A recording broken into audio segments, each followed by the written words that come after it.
খাটের উপর ধপাস করে পড়ে যাওয়ার পর কয়েক সেকেন্ডের জন্য পুরো ঘরটাই স্তব্ধ হয়ে গেল।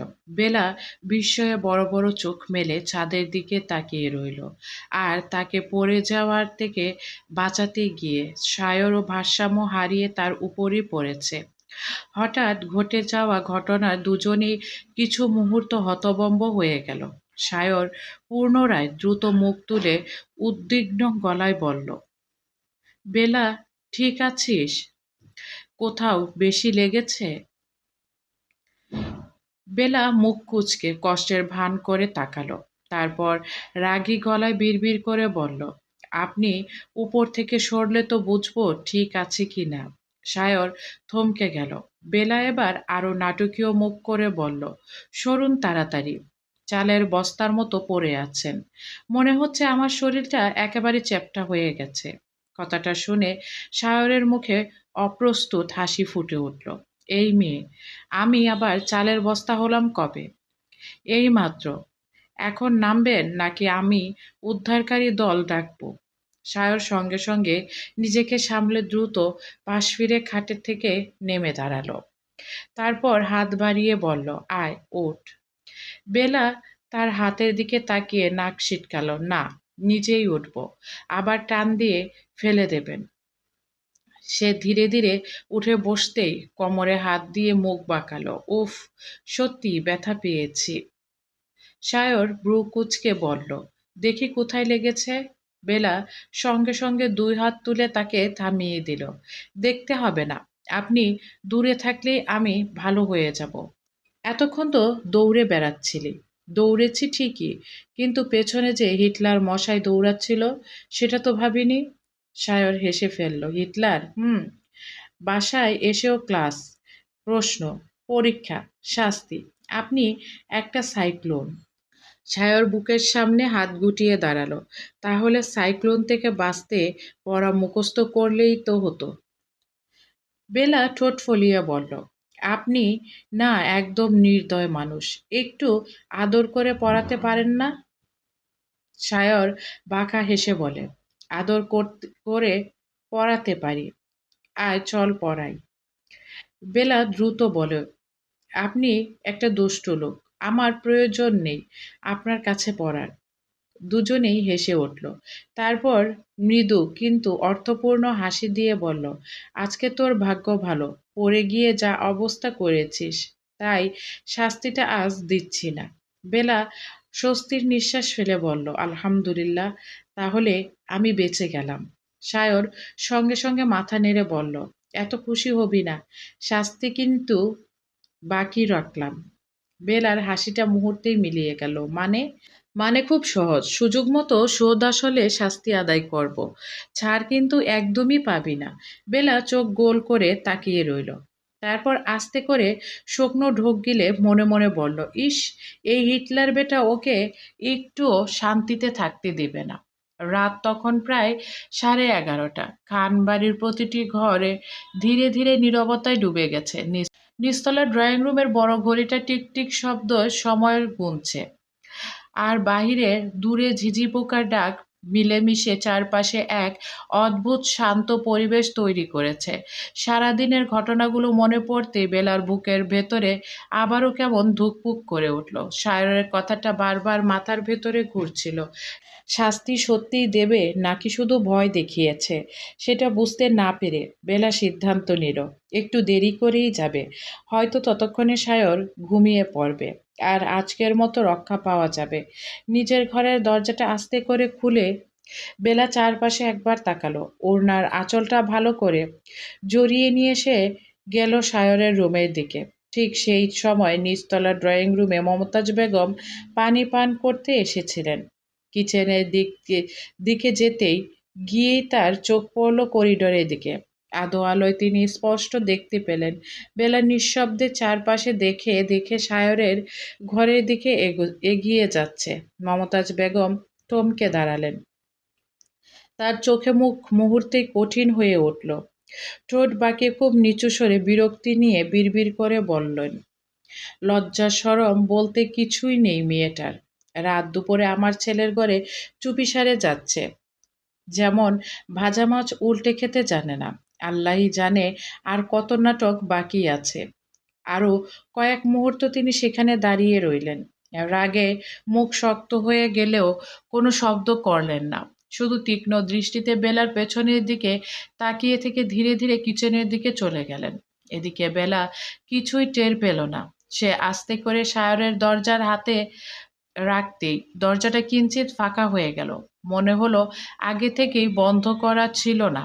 ঘরের ভিতরে একেবারে অন্ধকার, শুধু জানালা দিয়ে ঢুকে পড়া চাঁদের ম্লান আলো বিছানার এক কোণে পড়েছে। বেলা নিঃশ্বাস আটকে ভেতরে ঢুকে দরজাটা আলতো করে টেনে দিল। সে নিজের মনেই ফিসফিস করে বলল, মনে হয় সত্যি ঘুমিয়ে গেছে। যাক বাবা, আজ বেঁচে গেলাম। ধীরে ধীরে বিছানার কাছে এগিয়ে গিয়ে অন্ধকারের চোখ সয়ে আসতেই সে বিছানার দিকে ঝুঁকে দেখতে গেল সায়র ঘুমিয়েছে কিনা। হঠাৎ ভাউ পেছন থেকে বিকট আওয়াজের সঙ্গে সঙ্গে দুটো হাত হঠাৎ তার কাঁধের পাশে উঠতেই বেলা চিৎকার করে ভয়ে প্রায় লাফিয়ে উঠল। বুকের উপর হাত চেপে কয়েক কদম পিছিয়ে গিয়ে হাঁপাতে লাগলো সে। ভয়ে তার মুখ ফ্যাকাশে হয়ে গেছে। অন্ধকারের মধ্যে সায়রের অট্টহাসি ভেসে উঠল, হা হা হা। এই সাহস নিয়ে আমাকে ফাঁকি দিতে এসেছিলে? বেলা রাগে কাঁপতে কাঁপতে বুকের উপরে হাত রেখে বলল, আপনি মানুষ নাকি ভূত? এভাবে কেউ ভয় দেখায়? আমার তো হার্টবিট বন্ধ হয়ে যাচ্ছিল। সায়র দেয়ালে হেলান দিয়ে দাঁড়িয়ে হাসতে হাসতে বলল, আমি তো অনেকক্ষণ ধরেই জেগে আছি, ভাবছিলাম দেখি ভীতু ম্যাডাম কখন চুপিসারে আসে। বেলা চোখ রাঙিয়ে বলল, আমি ভীতু? আমি শুধু ভাবছিলাম আপনি ঘুমিয়ে পড়েছেন আর আপনি কি না অন্ধকারে লুকিয়ে থেকে মানুষকে ভয় দেখাচ্ছেন। তাহলে এত দেরিতে এসেছিলি কেন? প্রশ্নটা শুনে বেলা এক মুহূর্ত থেমে গেল। তারপর গলা খাকারি দিয়ে ভান করা স্বাভাবিক মুখে বলল, আমি তো শুধু দেখতে এসেছিলাম আপনি সত্যি ঘুমিয়েছেন কিনা। সায়র মুচকি হেসে এক পা এগিয়ে এলো। সত্যি নাকি শাস্তির ভয়ে দেরি করে এসে ভেবেছিলি আমি ঘুমিয়ে যাব? বেলার মুখটা সঙ্গে সঙ্গে ধরা পড়ে গেল। সে চোখ ফিরিয়ে বিড়বিড় করে বলল, আপনি সবসময় এত বেশি বোঝেন কেন? সায়র হেসে মাথা নাড়ল। কারণ তোর মুখ মিথ্যা বলতে পারে কিন্তু চোখ পারে না। বেলা আবার বুকের উপরে হাত রেখে দীর্ঘশ্বাস ফেলল। তারপর রাগী গলায় বলল, আগেই বলে রাখছি আজকের এই ভয় দেখানোই আপনার শাস্তি ধরা হবে। নতুন করে আর কিছু চলবে না। সায়র দুষ্টু হাসি চেপে শান্ত গলায় বলল, না, এটা তো শুধু টেলর ছিল। আসল শাস্তি এখনো শুরুই হয়নি। বেলা বিরক্ত হলো। ঘরের ভিতরে আবার নীরবতা নেমে এলো। জানালার ফাঁক গলে আসা চাঁদের ম্লান আলোয় সায়রের মুখের দুষ্টু হাসিটা আরো স্পষ্ট হয়ে উঠেছে। আর বেলা এখনো বুকের উপর এক হাত চেপে বসে আছে। ভয়ে কাঁদ ভয়ের ধাক্কা কেটে গেলেও বিরক্তিটা যেন কিছুতেই কমছে না। সায়র ধীরে ধীরে বিছানার কিনারায় বসে দুহাত ভাঁজ করে বলল, জানিস আমি কেন জেগে আছি? বেলা ভ্রু কুঁচকে তাকালো। কেন? সায়রের ঠোঁটের কোণে রহস্যময় হাসি টেনে খুব ধীরে স্বরে বলল, শুধু তোকে শাস্তি দেওয়ার জন্য জেগে আছি। কথাটা শুনতেই বেলার মুখের রং পাল্টে গেল। সন্ধ্যার সেই হুমকির কথা মুহূর্তেই মনে পড়ে গেল তার। সে অজান্তে একটু সরে বসলো। তারপর তোতলাতে তোতলাতে বলল, আবার শাস্তি? আপনি তো মজা করছিলেন না? সায়র কোনো উত্তর দিল না, বরং ইচ্ছে করেই ধীরে ধীরে উঠে দাঁড়ালো। এক পা দুপা করে বেলার দিকে এগিয়ে আসতে লাগলো। অন্ধকার ঘরের ওর ছায়াটা যেন আরো বড় লাগছিল। বেলা দ্রুত পিছিয়ে যেতে যেতে খাটের হেডবোর্ডে ঠেকে গেল। পালানোর আর কোনো জায়গা নেই। ওড়নার কোনা শক্ত করে মুঠোয় চেপে ধরে ভীত গলায় বলল, এভাবে সামনে আসছেন কেন? দূরে দাঁড়ান। সায়র গম্ভীর মুখে দাঁড়িয়ে রইল। শাস্তি তো দিতেই হবে, কথা দিয়েছি। না, আজ না, কাল দেন, পরশু দেন, কিন্তু আজ না। কেন এত ভয় পাচ্ছিস? বেলা ঠোঁট ফুলিয়ে বলল, আপনাকে না, আপনার আইডিয়াগুলোকে ভয় পাই। কখন কি করেন আল্লাহই জানে। আর এক সেকেন্ডও গম্ভীর থাকতে পারল না সায়র। হঠাৎ করে জোরে হেসে উঠল। হাসতে হাসতে বিছানায় বসে পড়ে বলল, তোর মুখটা দেখেছিস? সত্যি সত্যি ভেবে ফেলেছিস আমি তোকে শাস্তি দিতে যাচ্ছি? বেলা কয়েক মুহূর্ত হতভম্ব হয়ে তাকিয়ে রইল, তারপর বুঝতে পেরে রাগে ফুঁসে উঠে পাশের বালিশটা তুলে সজোরে সায়রের মুখের দিকে ছুঁড়ে মারল। আপনি একটা জঘন্য মানুষ, সব সময় শুধু আমাকে ভয় দেখান। সায়র সহজেই বালিশটা ধরে ফেলল। এই যে, শাস্তির আগে আবার হামলাও শুরু করে দিলি। আরো একটা বালিশ আছে, দরকার হলে সেটাও মারবো। তাহলে আমি আত্মসমর্পণ করি নাকি? বেলা নাক সিটকে বলল, ওটাই ভালো হবে। সায়র হেসে বালিশটা নিজের কোলে রেখে বলল, কিন্তু একটা কথা বলতো, তুই এত রাতে চুপি চুপি এলি কেন? সত্যিটা বলবি? বেলা চোখ ঘুরিয়ে অন্যদিকে তাকালো। বলবো না? তাহলে আমি আন্দাজ করি, করুণ দেখি। তুই ভেবেছিলি আমি ঘুমিয়ে পড়ব, তারপর চুপচাপ এসে শুয়ে পড়বি, তাই না? বেলা সঙ্গে সঙ্গে চমকে তাকালো। আপনি কিভাবে বুঝলেন? সায়র বিজয়ীর ভঙ্গিতে বলল, কারণ তোর মাথায় সারাদিন কি চলে সেটা আমার খুব ভালো করেই জানা আছে। মিথ্যা, আপনি আন্দাজে বলেছেন। আন্দাজ যদি এত নিখুঁত হয় তাহলে ভাব আমার কত বুদ্ধি। বেলা মুখ বাঁকিয়ে বিড়বিড় করলো, নিজের প্রশংসা করতে আপনার জুড়ি নেই। আর তুই আমাকে চালের বস্তা বলেছিলি কে? বেলা সঙ্গে সঙ্গে ঠোঁট চেপে বলল, তারপর খুব আস্তে বলল, ওটা ভুল করে বের হয়ে গিয়েছিল। ভুল? এত সুন্দর উপাধি ভুল করে আসে? আচ্ছা, সরি, খুশি? সায়র ভান করে অনেক ভাব নিয়ে বলল, না, এত সহজে মাফ হয় না। আবার শুরু। হুম, শাস্তির ফাইল এখনো খোলা আছে। বেলা বিরক্ত হয়ে আরেকটা বালিশ তুলে নিল। এক পা সামনে আসবেন, সত্যি করে বলছি এটা ছুঁড়ে মারবো। সায়র দুই হাত উপরে তুলে নাটকীয় ভঙ্গিতে বলল, ঠিক আছে, ঠিক আছে, আমি নিরস্ত্র, কিন্তু তুই তো অস্ত্র নামা। বেলা হেসে ফেলল। রাগের অভিনয়টা আর ধরে রাখতে পারল না। বালিশটা আবার পাশে রেখে বলল, আপনার সঙ্গে ঝগড়া করতে এলেই শেষ পর্যন্ত হাসি পায় কেন? বুঝি না। সায়র নরম গলায় উত্তর দিল, কারণ তোর রাগ 5 মিনিটের বেশি টেকে না। কে বলেছে অনেকক্ষণ টেকে? তাহলে এখন হাসছিস কেন? বেলা সঙ্গে সঙ্গেই মুখ গম্ভীর করে ফেলল। আমি হাসিনি। আচ্ছা? বেলা বলল, চুপ করে ঘুমান, একদম কথা বলবেন না। সায়র চাদরটা ধরে মৃদু হেসে বলল, ঠিক আছে, আজ শাস্তি স্থগিত থাকলো। রাতে খুনসুটি, বালিশ যুদ্ধ আর হাসাহাসির পর ধীরে ধীরে ঘরটা আবার শান্ত হয়ে এলো। জানালার ফাঁক দিয়ে ঢুকে পড়া শীতল বাতাসে পর্দাগুলো আস্তে আস্তে দুলছিল। টেবিলের উপর রাখা ছোট্ট ঘড়িটার কাঁটা 12টার অনেকটা পেরিয়ে গেছে। এতক্ষণে দুজনের চোখে ক্লান্তির ছাপ স্পষ্ট। সায়র বালিশটা ঠিক করে হেলান দিয়ে বসে মৃদু হেসে বলল, আচ্ছা, এবার যুদ্ধবিরতি, চল ঘুমাই। বেলা চাদরটা টেনে গায়ে দিতে দিতে বলল, হুম, আজ অনেক ঝামেলা হয়ে গেছে। সায়র মাথা নেড়ে শান্ত গলায় বলল, সকালে কিন্তু আমাদের দুজনেরই কলেজ আছে। তুই তো ক্লাস শুরু হওয়ার একটু আগে গেলেও চলে যাবে, কিন্তু আমি টিচার, আমাকে সবার আগে গিয়ে ক্লাসের প্রস্তুতি নিতে হবে। তাই আজ আর রাত জাগা ঠিক হবে না। বেলা মুচকি হেসে উত্তর দিল, ঠিক আছে, আপনি আগে ঘুমান। আমি আগে কেন? কারণ আপনি তো বড় মানুষ, টিচারদের আগে ঘুমানো উচিত, তাই সম্মান করে বলছি। সায়র হেসে ফেলল, বাহ, নতুন নিয়ম শুনলাম, আমি বানালাম, এখন মানুন। সায়র আর কিছু বলল না। ধীরে ধীরে লাইট বন্ধ করে শুধু জানালার পর্দা সরিয়ে দিল, যাতে চাঁদের হালকা আলো ঘরে পড়ে। তারপর বিছানার একপাশে গিয়ে শুয়ে পড়ল। বেলাও অন্য প্রান্তে চাদর মুড়ি দিয়ে শুয়ে পড়ল। দুজনের মাঝখানে একটা ছোট্ট ফাঁকা জায়গা, যেন অদৃশ্য সীমারেখা টানা আছে। কিছুক্ষণ শুধু নীরবতা। হঠাৎ সায়র ছাদের দিকে তাকিয়ে নরম গলায় ডাকলো, বেলা, ঘুমিয়ে পড়েছিস? বেলা চোখ বন্ধ রেখেই বলল, না, বলুন। একটা কথা অনেকক্ষণ ধরে ভাবছিলাম। কি কথা? সায়র কয়েক সেকেন্ড চুপ থেকে বলল, সামনের উইকে তো টানা কয়েকদিন বন্ধ। ভাবছিলাম যদি কোথাও ঘুরতে যাই, শহর থেকে অনেক দূরে, সমুদ্রের ধারে কিংবা পাহাড়ে। কোনো ভিড় থাকবে না, শুধু একটু শান্ত পরিবেশে ঘুরে আবার ফিরে আসবো। বেলা এবার চোখ খুলে সোজা ছাদের দিকে তাকালো, তারপর একদম দৃঢ় গলায় বলল, না আমি যাব না। সায়র পাশ ফিরে ওর দিকে তাকালো। এত তাড়াতাড়ি না বলে দিলি? কারণটা অন্তত বল। বেলা ঠোঁট ফুলিয়ে বলল, কারণ আপনি হিটলার। আপনার সঙ্গে ভুলেও কোথাও যাওয়া যাবে না। কেন যাবি না? আজ সন্ধ্যায় ভুলে গেছেন? সারাক্ষণ শাস্তি শাস্তি আর শাস্তি। বাহিরে নিয়ে গিয়ে বলবেন এখানে কেউ বাঁচাতে আসবে না, এবার শাস্তি নে। আমি এত বোকা নই। সায়র হু হু করে হেসে উঠল।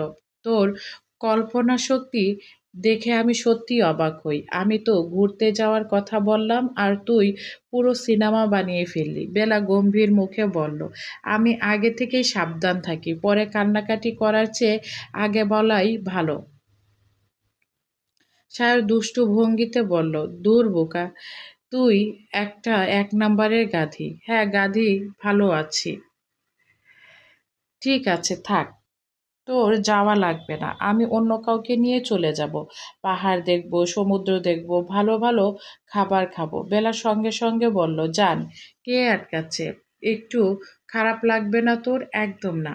সায়র নাটকীয় দীর্ঘশ্বাস ফেলে বলল, আহারে, এত নিষ্ঠুর একটা মেয়ে আমি জীবনও দেখিনি।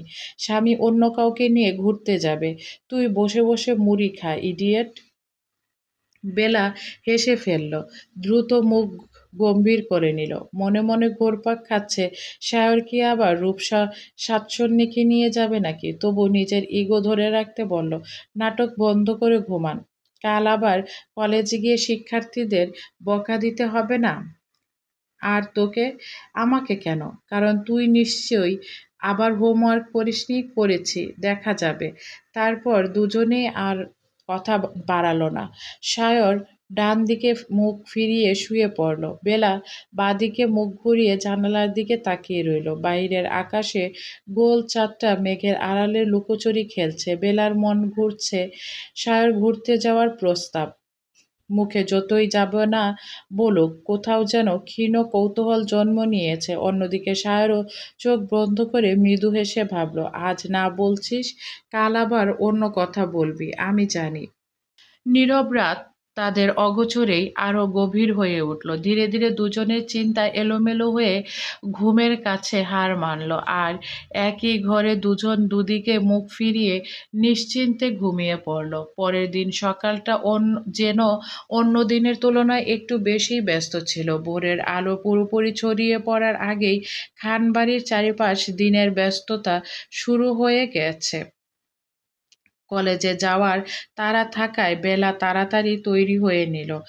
বেলা ব্যাগটা কাঁধে তুলে নিচে নামতেই দেখলো সায়র ইতিমধ্যে বাইকের পাশে দাঁড়িয়ে আছে। কালো শার্টের হাতা গুটিয়ে নেওয়া, এক হাতে বাইকের চাবি ঘোরাচ্ছে আর অন্য হাতে হেলমেটটা ধরে আছে। বেলাকে দেখে এসে ঘড়ির দিকে তাকিয়ে বলল, এত দেরি হলো? বেলা ভ্রু কুঁচকে বলল, দেরি কোথায়? আপনি তো এমনভাবে দাঁড়িয়ে আছেন যেন কলেজে একটু দেরিতে গেলে আজ পৃথিবী ধ্বংস হয়ে যাবে। আমার তো সময় মতো পৌঁছাতে হয়, আমি টিচার, মনে আছে? হ্যাঁ মনে আছে। আপনি পৃথিবীর একমাত্র টিচার যার কাছে 5 মিনিট দেরি মানেই মহাপাপ। সায়র হেসে হেলমেট বেলার দিকে বাড়িয়ে দিল। এসব কথা পরে বলিস, আগে এটা পর। বেলা হেলমেট নিয়ে মাথায় পড়তে পড়তে বলল, আপনি নিজে এত নিয়ম মানেন, অথচ কাল রাতে আমাকে ভয় দেখিয়েছিলেন কেন? আবার শুরু করলি? সত্যি বলছি, কাল রাতে যদি কিছু হয়ে যেত তাহলে তোকে হাসপাতালে নিয়ে যেতাম। তারপর ডাক তারপর ডাক্তারকে বলতাম রোগীর মূল সমস্যা হচ্ছে অতিরিক্ত কথা বলা। বেলা সঙ্গে সঙ্গে সায়রের বুকে হালকা একটা থাপ্পড় দিল। চুপ করুন। সায়র হেসে বাইক স্টার্ট করলো। বেলা অনিচ্ছা ভান করে বাইকের পেছনে উঠে বসলো। প্রথমে যথেষ্ট দূরত্ব রেখে বসে দুই হাতে সিটের পাশে হাতল ধরলো। সায়র আয়নায় তাকিয়ে বলল, এভাবে বসে থাকলে পড়ে যাবি। আমি ঠিক আছি। পরে পড়ে গিয়ে দোষ দিবি আমাকে। আপনি ধীরে চালালেই হয়। আচ্ছা ঠিক আছে ম্যাডাম। বাইকটা ধীরে ধীরে বাড়ির গেট পেরিয়ে রাস্তায় উঠল। সকালের শহরে তখন ধীরে ধীরে জেগে উঠেছে। রাস্তার দুপাশে দোকানপাট খোলার প্রস্তুতি চলছে। কোথাও চায়ের দোকান থেকে ধোঁয়া উঠছে, আবার কোথাও স্কুল কলেজের পোশাক পরা শিক্ষার্থীদের ব্যস্ত পায়ে চলাচল। কিছু দূর যাওয়ার পর সায়র ইচ্ছে করে একটু গতি বাড়িয়ে দিল। বেলা সঙ্গে সঙ্গে বলল, আস্তে। সায়র হাসতে হাসতে বলল, এই তো একটু গতি বাড়ালাম। আমার কাছে এটা একটুও না। তাহলে শক্ত করে ধর। ধরবো না। পড়ে গেলে? বেলা বাধ্য হয়ে সায়রের কোটের পেছনের অংশটা হালকা করে ধরে বলল, এবার ঠিক আছে? সায়র আয়নায় তাকিয়ে মুচকি হাসল। হুম, এখন ঠিক আছে। কিছুক্ষণ পর রাস্তায় একটি গর্ত এড়াতে বাইকটা হঠাৎ একটু দুলে উঠতে বেলা চমকে সায়রের কাঁধ আঁকড়ে ধরল। সায়র সঙ্গে সঙ্গে বলল, কি হলো? বেলা নিজে অপ্রস্তুত ভাব লুকিয়ে বলল, কিছু হয়নি।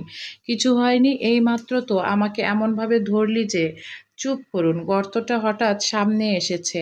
আপনি বেশি কথা বললে এখনই ছেড়ে দেব। আচ্ছা চুপ। কয়েক সেকেন্ড চুপ থাকার পর সায়র আবার বলল, তবে একটা কথা। বেলা বিরক্ত হয়ে বলল, আবার কি? কাল কিন্তু বলেছিলি আমার সঙ্গে কোথাও ঘুরতে যাবি না।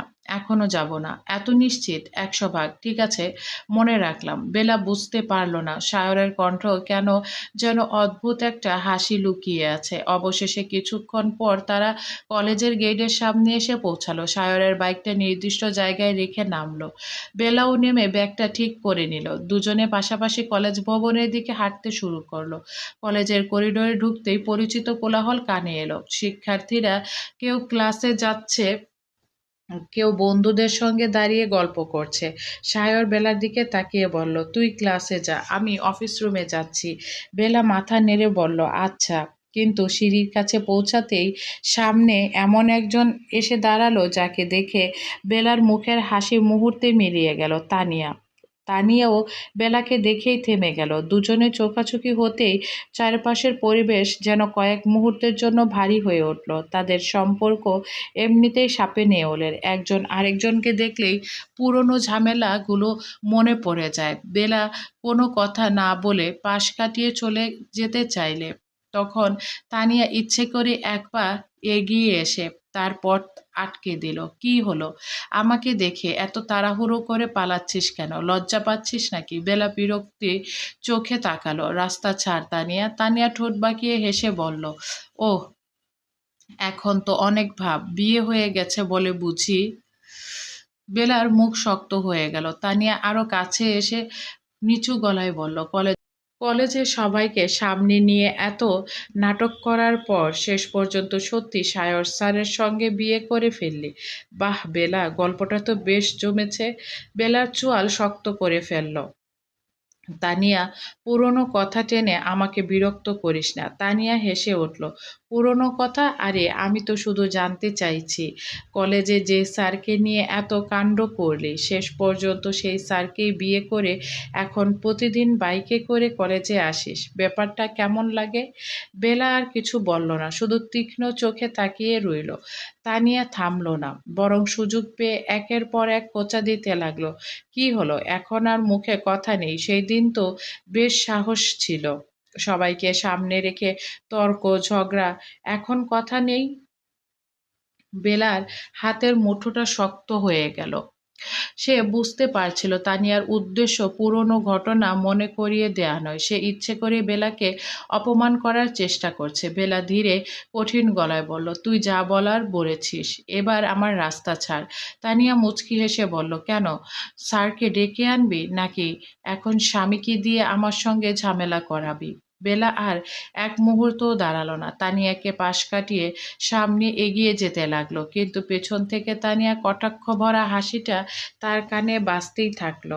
আর একটু দূরে দাঁড়িয়ে থাকা সায়রের চোখেও ইতিমধ্যে পুরো ঘটনার দিক গিয়ে থেমেছে। সে কিছুটা দূরে থেকে বেলার মুখের পরিবর্তন লক্ষ্য করছিল। কিছুক্ষণ আগেও যে মেয়েটা তার সঙ্গে বাইকে আসতে আসতে হাসছিল, সেই বেলার মুখে এখন জমে উঠেছে চাপা রাগ আর অপমানের ছাপ। সায়র ধীরে ধীরে তাদের দিকে এগিয়ে এলো। বেলা আর তানিয়া ক্লাসরুমে ঢুকেছে মাত্র, ঠিক তখনই সায়র ক্লাসে ঢুকলো। তাকে দেখা মাত্র 1 মিনিটের মধ্যে পুরো ক্লাসের পরিবেশ বদলে গেল। যে শিক্ষার্থীরা এতক্ষণ গল্পে ব্যস্ত ছিল, সবাই দ্রুত নিজেদের জায়গায় গিয়ে সোজা হয়ে বসে পড়ল। সায়র কোনো কথা না বলে প্রথমে পুরো ক্লাসের দিকে একবার তাকালো, তারপর তার দৃষ্টি গিয়ে থামলো তানিয়ার উপর। তানিয়ার দিকে সায়রের চোখের দৃষ্টি এতটাই তীক্ষ্ণ হয়ে উঠল যে তানিয়ার মুখের হাসিটাও মুহূর্তে মিলিয়ে গেল। বেলাকে নিয়ে তার করা কথাগুলো সায়রের কানে গেছে, আর সেই কারণেই রাগে তার চোয়াল শক্ত হয়ে উঠেছে। এই মুহূর্তে তানিয়াকে কয়েকটা চড় বসিয়ে দিতে ইচ্ছে করছিল তার, কিন্তু শিক্ষক হিসাবে নিজের সম্মান আর ক্লাসের পরিবেশের কথা ভেবে সায়র নিজেকে সামলে নিল। চলবে।